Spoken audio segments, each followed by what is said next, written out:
What if computers could solve problems so fast it would feel like magic? That's the promise of quantum computing, a new kind of technology that uses the rules of quantum physics to work on problems regular computers can't handle.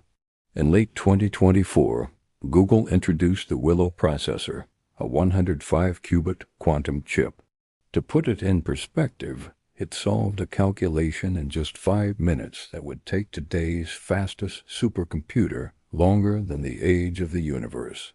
That's not just impressive, it's a glimpse into the future. So what could this mean for everyday life? Imagine your doctor being able to test millions of possible drug combinations in hours instead of years, bringing new medicines to patients faster. Or picture batteries that last years longer thanks to quantum simulations that unlock better materials for cars and phones.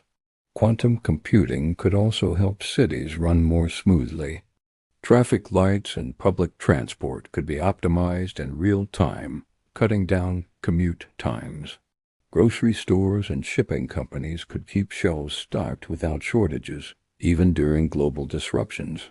And let's not forget security. Today's data encryption may one day be vulnerable, but quantum computers will also help build stronger, nearly unbreakable systems to protect your privacy online. The truth is, quantum computing isn't here to replace your laptop or smartphone. It's here to tackle the really big, messy problems.